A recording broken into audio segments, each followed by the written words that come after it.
अगर funding proper नहीं है तो कहीं ना कहीं गाड़ी अटकेगी। अगर फंडिंग चाहिए तो उसके 3-4 रास्ते हैं। 70% से ज़्यादा ग्रोथ पिछले 1 साल में हुई।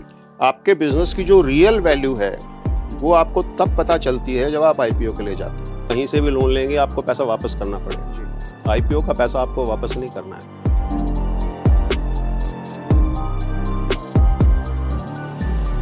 दोस्तों नमस्कार, मैं डॉक्टर अमित माहेश्वरी आप सभी का स्वागत करता हूं लेजेंड्स ऑफ नेशन के इस प्रोग्राम में। और आप जानते हैं कि हर बार हम एक ऐसे सेलिब्रिटी गेस्ट को बुलाते हैं जिनसे हम उनके विषय के बारे में, जिस चीज़ में उनकी एक्सपर्टीज़ है वो जान सकें, उनके अनुभव को आपके साथ शेयर कर सकें और साथ साथ ये भी हम जान सकें कि उनसे हम कैसे लाभ ले सकते हैं।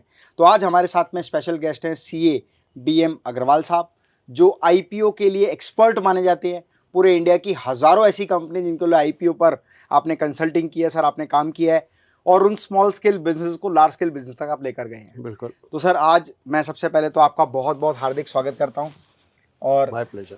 हमारे चैनल पर नमस्कार। ज़्यादातर बिजनेस के सारे युवा साथी हैं और युवा साथी हमेशा ये चाहते हैं क्योंकि उनकी आंखों में एक सपना होता है कि भी बिजनेस बहुत अच्छे चलाना है, एक इंडस्ट्री खड़ी करनी है और कई बार तो ये सपना भी होता है कि भारत की सबसे बड़ी कंपनी, वर्ल्ड की सबसे बड़ी कंपनी खड़ी करनी है। बिल्कुल होना चाहिए और ये सपना बहुत ज़रूरी है। जी, तो सबसे पहला जो प्रश्न किसी भी बिजनेस ओनर के सामने होता है ना, वो ये होता है कि भाई बिजनेस के लिए मेरे पास अच्छा प्रोडक्ट भी है, मुझे उसकी नॉलेज भी है, मैं उस प्रोडक्ट को बनाने के बाद मार्केट में अच्छे से बेच भी सकता हूँ, लेकिन सारी समस्या आके अटकती है फाइनेंस पर। अगर मेरे पास पैसा हो तो यहाँ से कहानी शुरू होती है। तो मैं अच्छा प्रोडक्ट बनाऊंगा, अच्छी मार्केटिंग करूंगा, अच्छी ब्रांडिंग करूंगा, अच्छे एम्प्लॉयज हायर करूंगा, बिजनेस को एक्सपेंशन की ओर ले जाऊंगा। बिल्कुल। तो मान लेते हैं कि एक स्मॉल स्केल बिजनेस ओनर अभी बिजनेस का शुभारंभ करने वाला है, या कुछ एक ऐसी भी जो कर चुके हैं, कुछ ऐसे भी जो करने के बाद आगे बढ़ चुके हैं, अब वो एक्सपेंशन चाहते हैं। तो फाइनेंस की प्रॉब्लम कहाँ कहाँ आती है और कैसे कैसे सॉल्व की जा सकती है, कौन कौन से ऐसे रिसोर्सेज है जहाँ से फाइनेंस अवेलेबल हो सकता है? नहीं, ये मैं बताने से पहले जी मैं आपको एक चीज़ बताना चाहूँ कि हिंदुस्तान में, जी हमारे देश में आज की डेट में जो गवर्नमेंट ऑफ इंडिया के पास रजिस्टर्ड MSMEs हैं, जी शायद लोगों को पता नहीं कि 6 करोड़ 33 लाख यूनिट्स ऐसे हैं जो एज MSME रजिस्टर्ड हैं गवर्नमेंट ऑफ इंडिया के पास। 6 करोड़ 33 33 लाख। लाख। तो और दोस्तों अगर उन 6 करोड़ 33 लाख में आप नहीं हैं तो समझ लीजिए आप सरकार की बहुत सारी सुविधाओं को जो मिल सकती हैं, सब्सिडीज मिल सकती हैं, पैसा मिल सकता है, फाइनेंस मिल सकता है, कहीं ना कहीं मिस कर रहे हैं। और अग्रवाल साहब से आज ये सब कुछ हम जानने वाले हैं कि कैसे हम अपने बिजनेस में फाइनेंसिंग को ठीक करके, बिजनेस को ठीक करके नेक्स्ट लेवल ले जा सकते हैं। ये जो सेक्टर MSME है, जी ये 27% से भी ज़्यादा GDP का कंट्रीब्यूट करता है। ओके और ये सेक्टर सबसे बड़ा एम्प्लॉयमेंट प्रोवाइडर सेक्टर है। ओके, मतलब जितने जॉब क्रिएशन इस सेक्टर में जितनी होती है, किसी भी अन्य सेक्टर को आप मिला के देखें, 27% एक बहुत बड़ा नंबर है। अच्छा, काफी लोग तो ये सोचते हैं कि बाकी सारे जो बड़े प्लेयर्स हैं वो सबसे बड़ा रोल प्ले करते नहीं होंगे। नहीं नहीं, ये गलत धारणा है लोगों की। जी MSME सेक्टर जो है वो 27% से ज़्यादा GDP का हिस्सा है और मैक्सिमम एम्प्लॉयमेंट प्रोवाइड करवाता है। ग्रेट।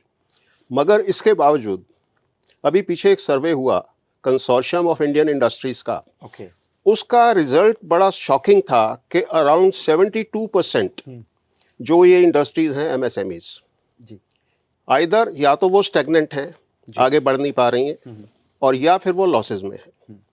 और इसका मेन कारण वही है जो अभी आपने पूछा, शॉर्टेज ऑफ फाइनेंस। तो शॉर्टेज ऑफ फाइनेंस जो है एक आम प्रॉब्लम है SME सेक्टर के लिए। अभी हम SME सेक्टर की बात करेंगे, MSME में से M निकाल देंगे, ठीक है। क्योंकि ये जो हमारा सब्जेक्ट है ये SME से रिलेटेड है, माइक्रो के लिए नहीं है। Okay, okay? तो एक बार ये भी डिफाइन कर दें सर, माइक्रो और स्मॉल में क्या डिफरेंस आता है, क्योंकि कई लोग दोनों ही बोल देते हैं अपने लिए। देखिए, जिस यूनिट की टर्नओवर साल में बिक्री 5 करोड़ से कम है, जी वो माइक्रो में आती है। ओके 5 करोड़ से 250 करोड़ के बीच में जो है वो स्मॉल में आते हैं, और जो 250 करोड़ से ऊपर हैं वो मीडियम में आते हैं, और जब हज़ारों करोड़ में पहुंच जाते हैं तो लार्ज स्केल में आते हैं। ग्रेट। तो ये जो सेक्टर है पर्टिकुलरली SME, इसकी सबसे बड़ी समस्या है फाइनेंस। ओके और फाइनेंस लोग सोचते हैं ग्रोथ के लिए चाहिए, तो सिर्फ ग्रोथ के लिए फाइनेंस चाहिए नहीं चाहिए, even day to day business. जी, बहुत सारे लोग लिक्विडिटी के लिए हाँ, रोते रहते हैं कि मेरे पास जर्नल एक्सपेंसेस को कवर करने के लिए पैसे नहीं बिल्कुल। है, आएंगे तो दूंगा, सैलरी तब दूंगा हाँ जब पीछे से पेमेंट आएगी। हाँ, वो स्मूथ फंक्शनिंग नहीं हो पाती। बिजनेस की स्मूथ फंक्शनिंग के लिए आपको फंडिंग लिक्विडिटी प्रॉपर होनी चाहिए। जी अभी क्या है कि जैसे हम गाड़ी चला रहे हैं जी और हमारी गाड़ी का टैंक आधा खाली है, तो कहीं ना कहीं जाकर के वो रुक जाएगी। या तो हमें खुद धक्का लगाना पड़ेगा या कोई ढूंढना पड़ेगा जो हमारी गाड़ी को धक्का लगाए। जी। तो सेम चीज़ बिजनेस के साथ है, अगर फंडिंग प्रॉपर नहीं है तो कहीं ना कहीं गाड़ी अटकेगी। ओके। तो अगर फंडिंग चाहिए, पैसा चाहिए बिजनेस के लिए, तो उसके 3-4 रास्ते हैं। जी सर, ये ज़रूर बताइएगा, क्योंकि कई लोगों को ऐसा लगता है कि पैसा लेने का एक ही रास्ता है कि फ्रेंड्स एंड रिलेटिव से पैसा ले लूँ, दूसरा और आगे बढ़ जाते हैं तो कहते हैं बैंक से ले लूँ। पर समस्या वहाँ ये आती है, अगर पास्ट परफॉर्मेंस होती दिखाने के लिए, कुछ चीज़ होती कोलेटरल देने के लिए, सिक्योरिटी देने के लिए, तो फिर सब कुछ ईजी ना हो जाता। तो क्या क्या रिसोर्सेज हैं फंड इकट्ठा करने के, वो बताएं। देखिए, सबसे पहले जो आपने जैसे बोला, सबसे पहला रास्ता वही है, लोग फ्रेंड्स रिलेटिव्स को अप्रोच करते हैं जी फंडिंग के लिए, और वहाँ से बहुत बार पैसा मिलता भी है। मगर उस रास्ते में, उस रूट में एक सबसे बड़ी समस्या ये आती है कि कहीं आप अगर अपनी कमिटमेंट से थोड़ा सा भी फेल हो गए, जी आपने ब्याज टाइम से नहीं दिया या आप रीपेमेंट टाइम पे नहीं कर पाए, तो आपका जो रिलेशनशिप है वो स्टेक पे आ जाता है। जी उसमें दरार आ जाती है, खटास आ जाती है। बैंक के पास अगर आप जाते हैं, किसी इंस्टीट्यूशन के पास अगर आप जाते हैं, तो पहला क्वेश्चन आता है कोलेटरल सिक्योरिटी। हर एक कोई कोलेटरल सिक्योरिटी नहीं दे पाता। जी, कुछ लोगों का प्रश्न भी होता है, कोलेटरल सिक्योरिटी होती हाँ, तो उसी को बेच के बिजनेस में ना लगा देता, मैं उसको गिरवी क्यों रखता मैं। बिल्कुल ठीक बात है। और कोलेटरल सिक्योरिटी के बाद सबसे बड़ी समस्या, चाहे वो रिलेटिव से लोन लिया है, चाहे वो बैंक से लिया है, चाहे किसी फाइनेंशियल इंस्टीट्यूशन से लिया है, सबसे बड़ी समस्या है इंटरेस्ट। अब मान लीजिए किसी बिजनेस में 10 करोड़ का लोन है और वो बिजनेस 2 करोड़ रुपए साल का प्रॉफिट जनरेट करता है, तो तकरीबन 1.25 करोड़ रुपया तो वो ब्याज ही दे देता है। तो वो अपने लिए काम कर रहा है या बैंक के लिए काम कर रहा है? हाँ, इसका मतलब अगर किसी ने लोन लिया है तो वो अपने खुद के लिए नहीं, अपनी इंडस्ट्री के लिए नहीं, वो बैंक के लिए काम कर रहा है। बैंक के लिए काम कर रहा है। तो ये जो समस्या है, इससे निजात कैसे पाए? इसको निजात पाने का तरीका एक ही है, इक्विटी। ओके। इक्विटी में मेनली 2 तरह की इक्विटी होती है जी। एक है प्राइवेट इक्विटी। प्राइवेट इक्विटी में समस्याएं कई हैं। जैसे पहली चीज तो ये है कि वो एसएमई को कंसिडर नहीं करते आमतौर पर। दूसरी प्रॉब्लम ये आती है कि अगर आप प्राइवेट इक्विटी लेते हैं तो प्राइवेट इक्विटी फंड जो है वो अपना 1 या 2 डायरेक्टर आपके बोर्ड में बिठाएगा। जी हाँ, जो भी इन्वेस्टर होगा वो सोचेगा मेरा डायरेक्टर भी हूँ। तो आपकी इंडिपेंडेंस खत्म हो जाती है, आपकी स्वतंत्रता खत्म हो जाती है। अपने हिसाब से आप बिजनेस को रन नहीं कर सकते। उसका ओके जरूरी है। ओके। ये समस्या है। फिर उसको अगर आप अच्छा खासा 15-20% स्टेक दे देते हैं इक्विटी में, तो उसको एग्जिट रूट तो आपको देना पड़ेगा ना। 2 साल में, 3 साल में कभी तो वो निकलेगा। तो उसको निकलने के लिए एक ही रूट 2 ही रूट रास्ते बचते हैं। या तो आप वो इक्विटी वापस खरीदें जी, या आईपीओ करें। तो अगर आपने प्राइवेट इक्विटी ले रखी है और आईपीओ के लिए आप जाते हैं, तो उसमें समस्या ये आती है कि टर्म्स वो डिक्टेट करेगा, कितने रुपए में आईपीओ आएगा, क्या वैल्यूएशन होगी। अब वो वैल्यूएशन मार्केट एक्सेप्ट करती है या नहीं करती, ये डिपेंड करता है। तो ऐसे बहुत सारे केसेस हैं जो 10-10, 15-15 साल से जो प्लान कर रहे हैं जी, मगर प्राइवेट इक्विटी की वजह से आईपीओ नहीं ला पाए आज तक। तो इसका मतलब अगर आपका विजन बड़ा है और आप आईपीओ में आना चाहते हैं तो जल्दी ना करें प्राइवेट इक्विटी इकट्ठा करने की। हाँ, प्राइवेट इक्विटी बहुत बड़े जो यूनिट्स हैं वहाँ ठीक है, बट एसएमई के लिए ये ठीक नहीं है। ओके। दूसरी चीज़, अब बाकी क्या बचता है? सारे रास्ते तो बंद हैं जी। तो है एक नई चीज़ निकली 2012 में। ओके। उससे पहले नॉर्मल आईपीओ आते थे, बड़ी कंपनीज के आते थे, छोटी कंपनीज भी आती थी उसमें। बट कहते हैं ना, समुद्र में छोटी सी मछली को कौन पूछता है? जी। वो खो जाती है इधर उधर, बड़ी मछलियाँ खा जाती हैं उससे। तो इसलिए इन छोटे एंटरप्रेन्योर्स के लिए, एसएमईज के लिए बॉम्बे स्टॉक एक्सचेंज और नेशनल स्टॉक एक्सचेंज दोनों ने एक अलग से सेगमेंट बनाई। ओके। नेशनल स्टॉक एक्सचेंज की जो एसएमई की सेगमेंट है उसको एनएसई इमर्ज बोलते हैं। NSE emerge. ग्रेट। और जो बॉम्बे स्टॉक एक्सचेंज की है उसको बीएसई एसएमई बोलते हैं। बीएसई एसएमई, तो ध्यान रखिएगा फ्रेंड्स, नोट भी कर लीजिए आप ये बात। सर एक बार दोबारा रिपीट कर जो बॉम्बे स्टॉक एक्सचेंज की एसएमई विंग है उसको बोलते हैं बीएसई एसएमई। ओके। और जो नेशनल स्टॉक एक्सचेंज की एसएमई विंग है उसको बोलते हैं एनएसई इमर्ज। ओके। तो इन दोनों में से किसी एक पर आप अपनी कंपनी को लिस्ट करा सकते हैं, दोनों में नहीं करा मतलब बड़ी कंपनी की तरह दोनों में नहीं जा सकते, केवल हाँ, एक एक ही में जा जाएंगे। सकते हैं आप, चाहे आप बॉम्बे स्टॉक एक्सचेंज में जाए, चाहे आप national national stock stock exchange में एक्सचेंज जाए। कौन सा बेस्ट रहता है, कहाँ जाना चाहिए, क्या ये preferable बहुत है? ज़्यादा फर्क नहीं है, ये प्रमोटर की चॉइस है, कंपनी की चॉइस है कि वो कहाँ जाना चाहते हैं। ठीक है। अब इसमें जब इक्विटी के लिए आप जाते हैं तो लोगों को, एसएमई वालों को पर्टिकुलरली ये प्रॉब्लम होती थी कि हमें लेवल प्लेइंग फील्ड नहीं मिलता, हम्म, हम बड़ी कंपनीज के साथ compete नहीं कर पाएंगे, हमारे को कौन पैसा देगा, इन्वेस्ट कौन करेगा। जी। इसीलिए ये सेगमेंट अलग से शुरू किया गया 2012 में। अब ये भी बड़ी एक इंटरेस्टिंग स्टोरी है कि 2012 से जब ये एसएमई सेगमेंट शुरू हुआ, जी। पहली 100 कंपनियां लिस्ट होने में लगे 4 साल, अच्छा। उसके बाद 100 कंपनी लिस्ट होने में लगे 2 साल, फिर 100 कंपनी लिस्ट होने में लगे 2 साल, फिर 100 कंपनी लिस्ट होने में लगे 2 साल।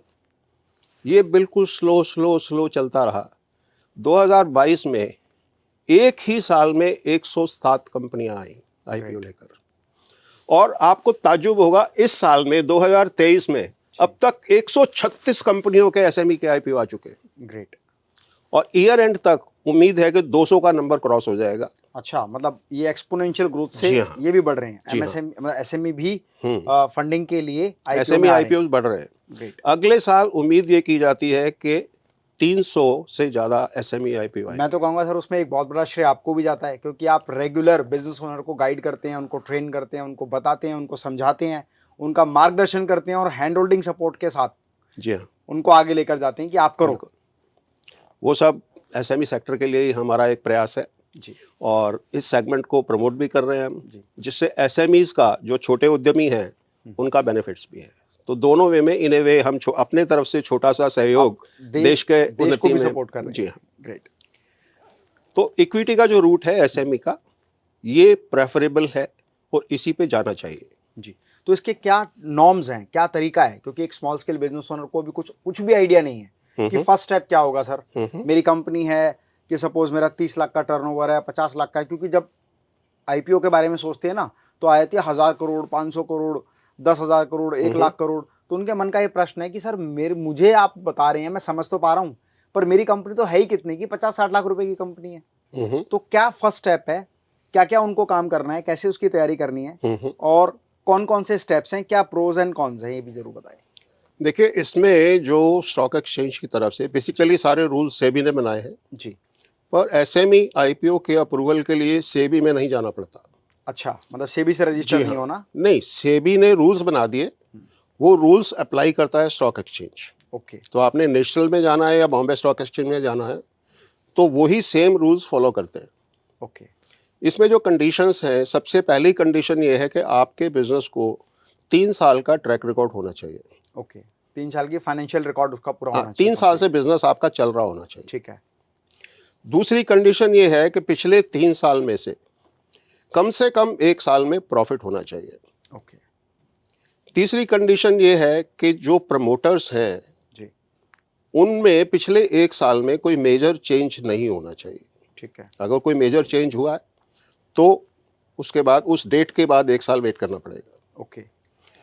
इसके अलावा ये है कि आपका जो बिजनेस है, चाहे आप एज ए प्रोप्राइटर चला रहे थे, चाहे आप पार्टनरशिप में चला रहे थे, चाहे आप प्राइवेट लिमिटेड कंपनी में या एलएलपी में या एओपी में या वन मैन कंपनी में, किसी भी फॉर्म में चला रहे थे, उसको आप लिमिटेड कंपनी में कन्वर्ट करके उसका एसएमई आईपीओ ला सकते हैं। जी। अब प्रश्न ये है, सपोज कोई पिछले 12 साल से एक व्यक्ति सोल प्रोप्राइटरशिप फर्म चला रहा है या प्राइवेट लिमिटेड कंपनी चला रहा है, अब वो इस साल मतलब 2023 में आके वो लेके आया पब्लिक लिमिटेड कंपनी, उसने फॉर्म कर ली, तो कितने साल बाद वो आईपीओ के लिए अप्लाई कर सकता है, कितने साल बाद वो आगे एग्जीक्यूट कर सकता है उसको? ये देखिए, जो उसका पिछला ट्रैक रिकॉर्ड है जी, चाहे वो एज ए प्रोप्राइटर या एज ए पार्टनर या as a private limited company जो था, वो इसमें पूरा काउंट होता है।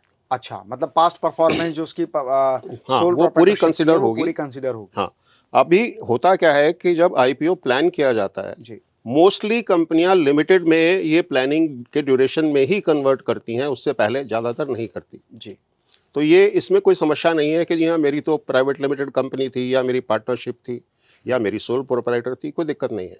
ठीक है। वो सभी लोग अपने बिजनेस को लिमिटेड कंपनी में कन्वर्ट करके और उसका आईपीओ ला सकते हैं बड़े आराम से। ओके। अच्छा, इस बात से भी फर्क नहीं पड़ता है कि सोल प्रोप्राइटरशिप फर्म का नाम कुछ और था, अब जो उससे कंपनी कोई बनाना फर्क चाह नहीं रहे हैं उसका पड़ता, नाम कुछ और है, उससे कोई प्रमोटर फर्क मस्ट नहीं बी द पड़ता। सेम। उसमें जो मेन प्रमोटर है उसके पास लिस्टिंग के बाद, आईपीओ के बाद मिनिमम 20% स्टेक उसका होना चाहिए। मिनिमम 20%। हाँ, ग्रेट। ये कंडीशन उसके लिए है। जी। तो ये तो हो गई बेसिक कंडीशंस। हाँ। अब डॉक्यूमेंटेशन एंड प्रोसेस क्या रहता है, कितनी समय अवधि में ये काम कर सकते हैं और कितना इसमें खर्चा आता है, क्योंकि कहते हैं ना कि कोई फंड लेने के लिए भी फंड देना पड़ता है, इन्वेस्ट देखिए, करना पड़ता बहुत मजे की बात मैं आपको बताऊंगा है। कि अगर आप कहीं से भी लोन लेते हैं, जी उस लोन पे आपको इंटरेस्ट भी देना पड़ता है जी और वो लोन आपको वापस भी करना पड़ता है। जी एसएमई आईपीओ से जो आप फंड रेज करते हैं जी। उस पे जीरो इंटरेस्ट, अच्छा, कोई इंटरेस्ट नहीं देना। ठीक है। डिविडेंड आप देना चाहें तो दें, नहीं देना चाहें ना दें, वो जो प्रॉफिट हो रहा है उसको अपने बिजनेस में ही री इन्वेस्ट रीइन्वेस्ट करते जाएं। करते रहे। कोई इन्वेस्टर आईपीओ में पैसा डिविडेंड के लिए नहीं इन्वेस्ट नहीं करता। जी, उसका पर्पस होता है कि मेरी इन्वेस्टमेंट की वैल्यू बढ़नी वैल्यू बढ़ चाहिए। जाएगी। जैसे आपका प्रॉफिट ग्रो करेगा, आपकी कंपनी ग्रो करेगी, तो आपके शेयर्स की वैल्यू बढ़ेगी और ये वैल्यूएशन में ग्रोथ जो है यही इन्वेस्टर ढूंढता है। ग्रेट। और आपको ताज्जुब होगा कि मेन बोर्ड में पिछले साल रफली 4-5% के बीच में ग्रोथ हुई पूरे साल में 2022 में, और एसएमई एक्सचेंज जो है उसमें 70% से ज़्यादा ग्रोथ पिछले एक साल में हुई है ओके। प्रॉफिट में। हमारी स्टेट गवर्नमेंट, हमारी सेंट्रल गवर्नमेंट भी इसमें बहुत ज़्यादा सपोर्ट जी कर रही हाँ, है।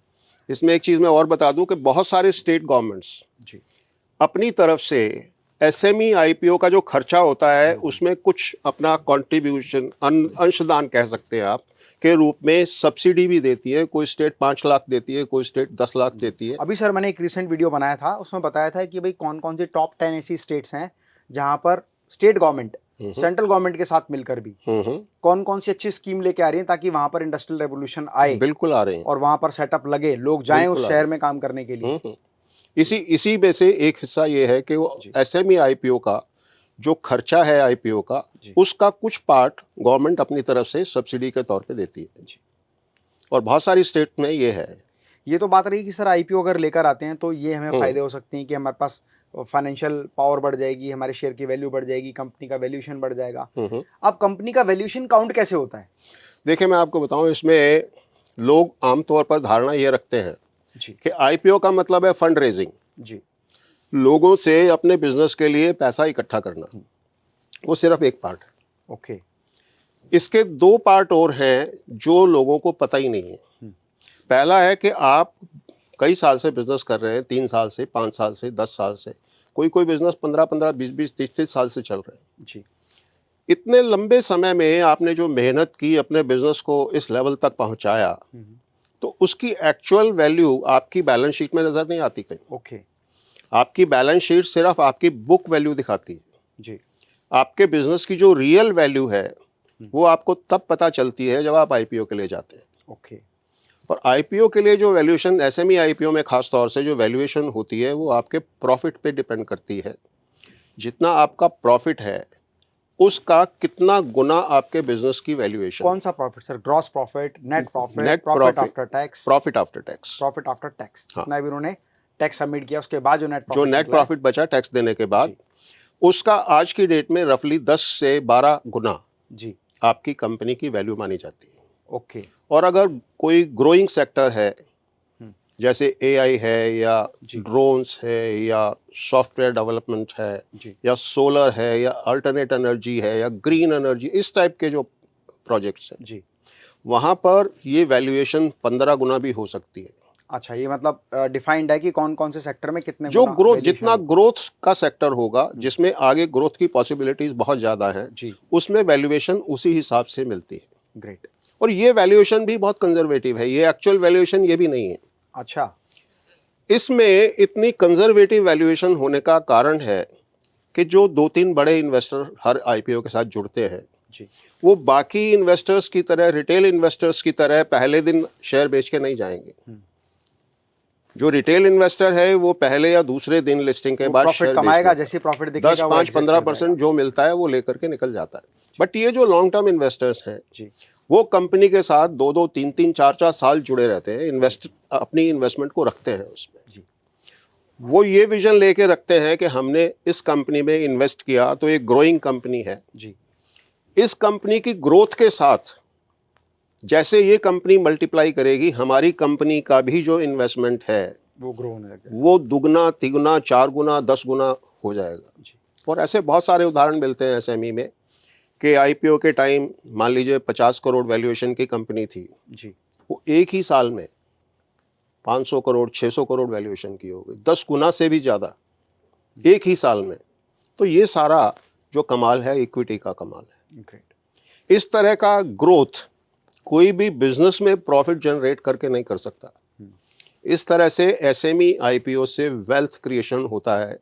अब ज़्यादातर प्रमोटर सोचते हैं भैया मेरा क्या फ़ायदा हुआ, तो वो इन्वेस्टर जो है उसका फ़ायदा हुआ।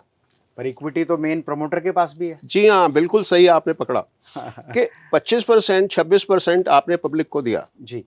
अगर उसकी वैल्यू 10 गुना बढ़ रही है, 5 गुना बढ़ तो रही आपका है, जो 75% तो आपके पास तो 75% 75% है, उसका भी तो आपका 10 गुना, 15 गुना बढ़ गया। बिल्कुल। तो इक्विवेलेंट बेनिफिट आपका भी है, जी। इक्विवेलेंट बेनिफिट आपके कंपनी का भी है, जी।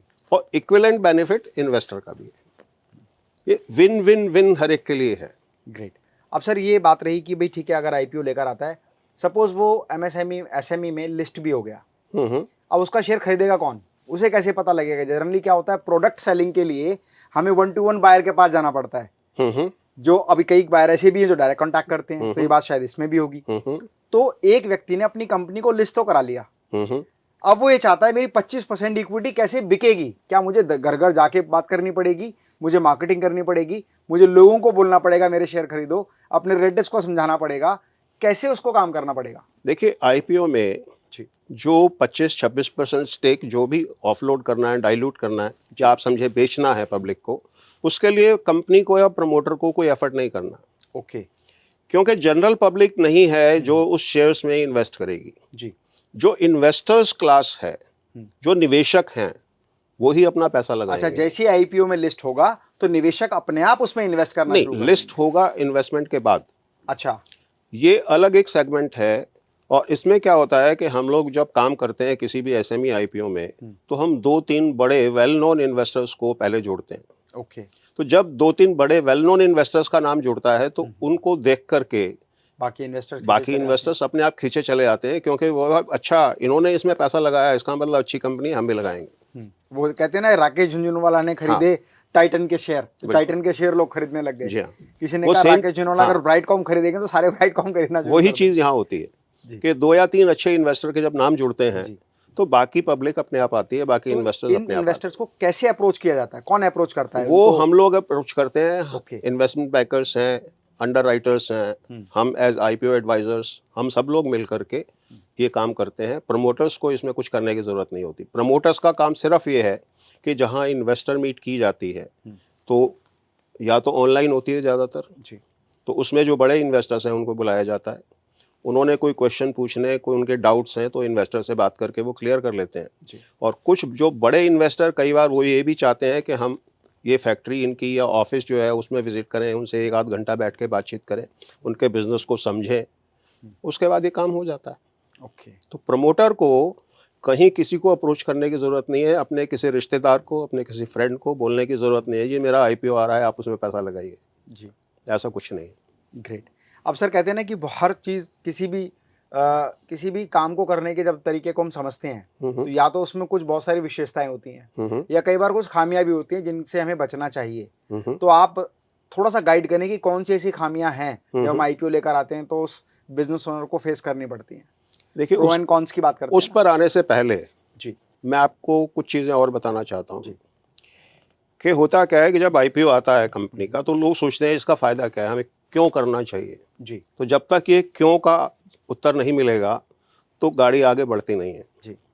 तो क्यों में सबसे पहले अगर हम देखें तो सबसे पहला है कि आपके पास एडिशनल फंड्स आता है, एडिशनल पैसा आता है जिससे आप अपने बिजनेस को ग्रो कर सकते हैं। दूसरा ये है कि जैसे मैंने कहा कि आप बरसों से मेहनत कर रहे हैं, अपने बिजनेस को आपने जमाया, उसकी जो वैल्यूएशन है उसको अनलॉक करना है। जो अब तक लॉक पड़ी हुई है, आपको पता ही नहीं है कि मेरे बिजनेस की वैल्यूएशन क्या है, वो अनलॉक होती है।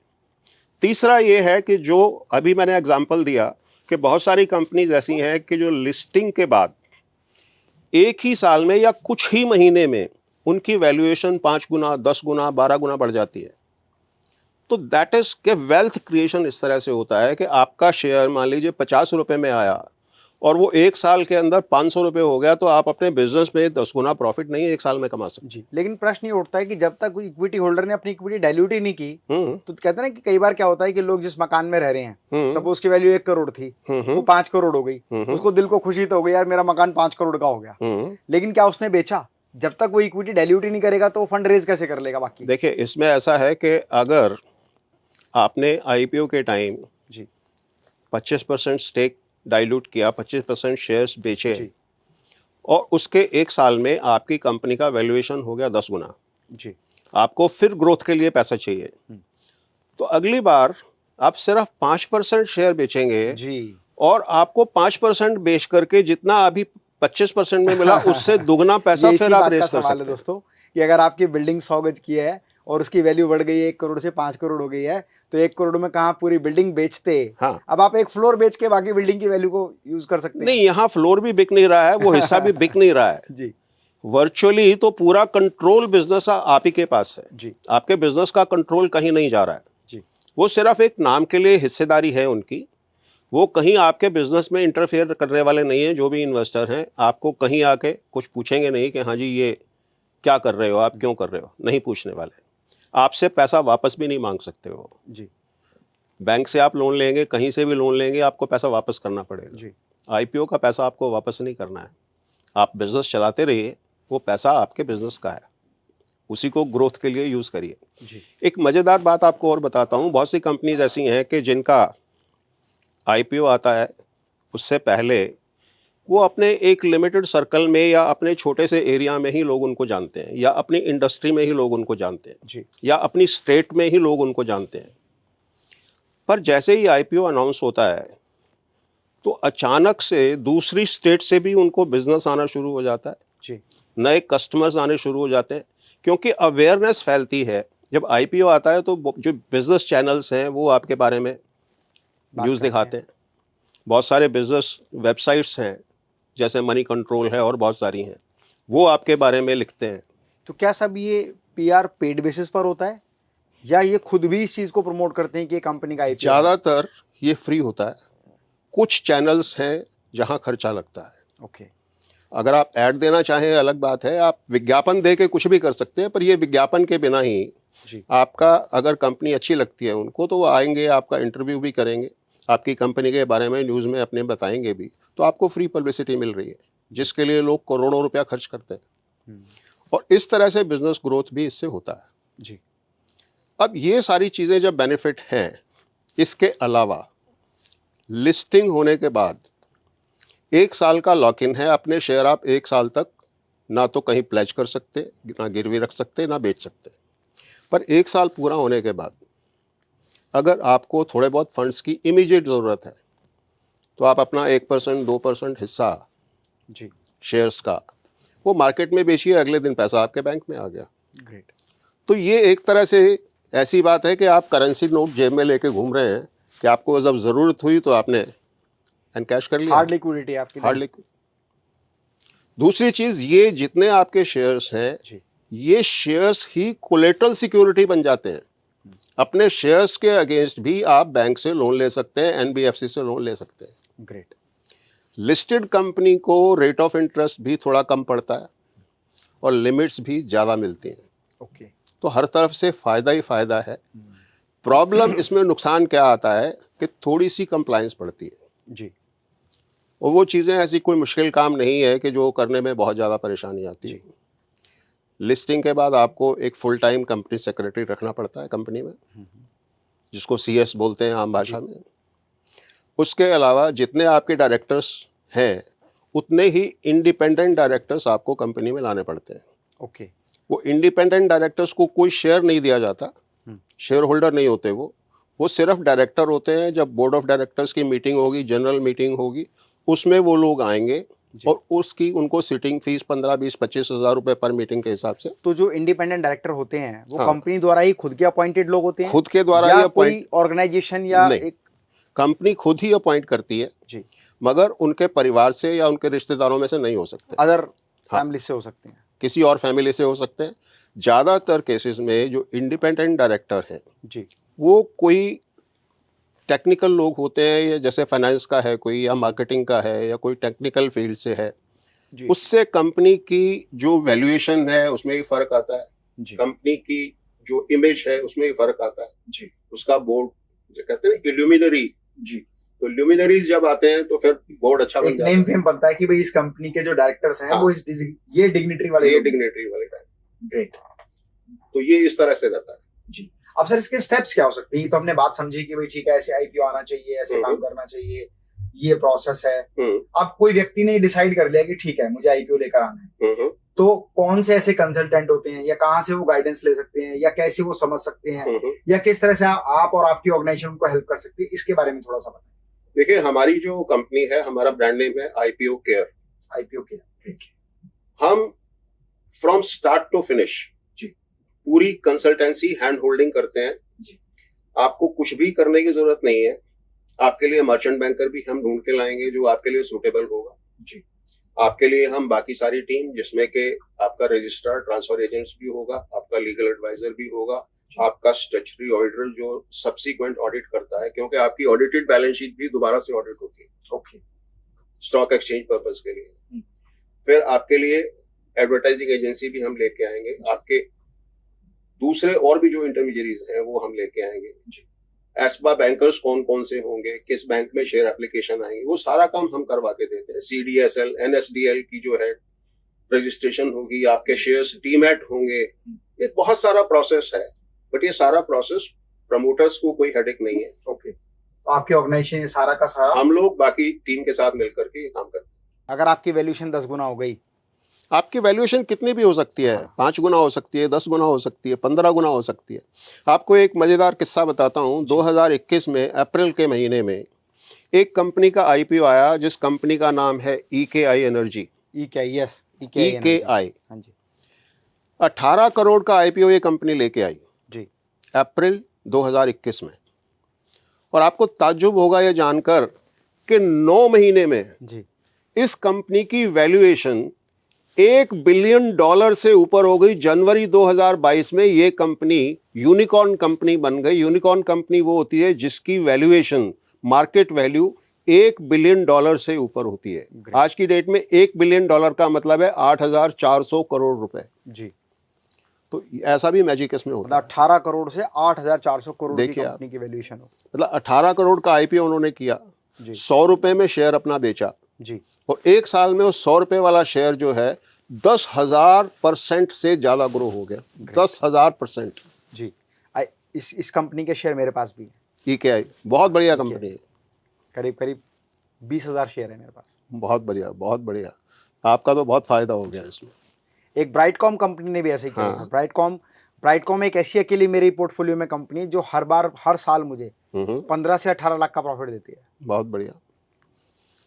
तो स्टॉक मार्केट ऐसी जगह है कि जहां अगर आप मान लीजिए कि लोग बोलते हैं जी मैं डे ट्रेडिंग करता हूं, स्टॉक मार्केट में काम करता हूं, तो डे ट्रेडिंग करने वाले तो अपने रिस्क पे करते हैं जी।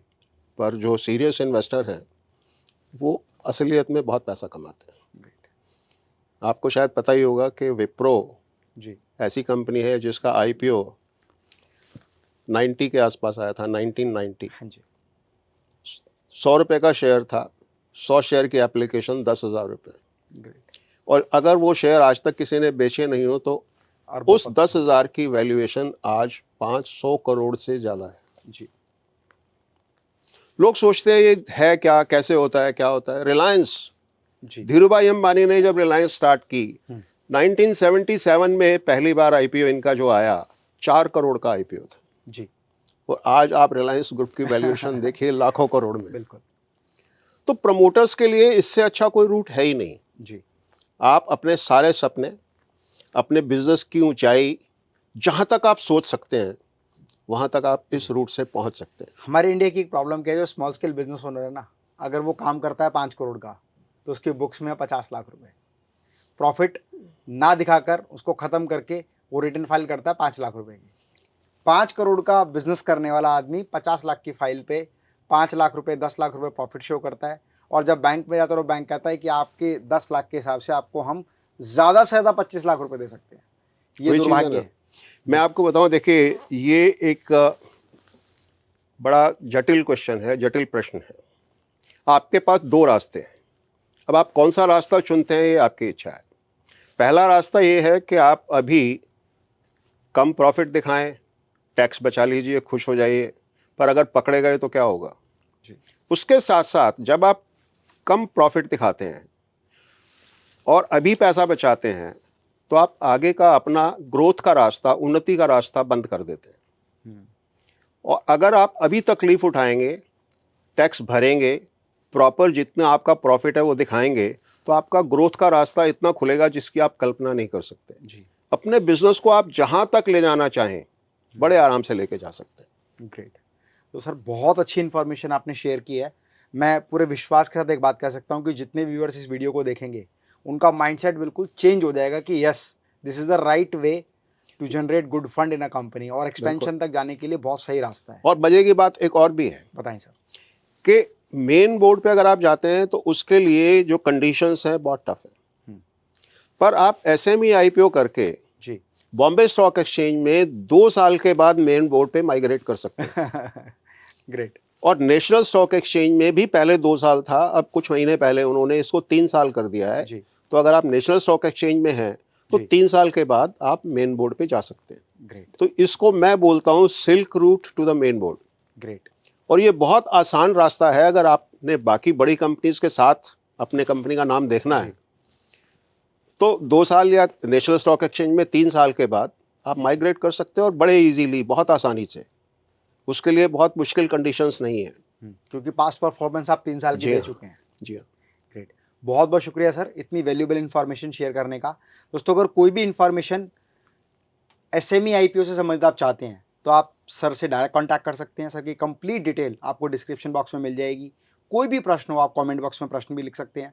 हम प्रयास करेंगे कि सर से कांटेक्ट करके आपके सभी सवालों का जवाब आपको तुरंत दें। आप सर को डायरेक्ट आसानी से अप्रोच कर सकते हैं। फ्रेंड्स, इस तरह की वैल्यूएबल वीडियोस हम आपके लिए लाते रहेंगे। ज़रूरत है तो चीज़ों को सीख के, समझ के उसको इम्प्लीमेंट करने की। कोई भी इन्फॉर्मेटिव वीडियो मिस ना हो उसके चैनल को ज़रूर सब्सक्राइब करना और बेल आइकन ज़रूर प्रेस करना ताकि वीडियो का नोटिफिकेशन सबसे पहले आपके पास आए।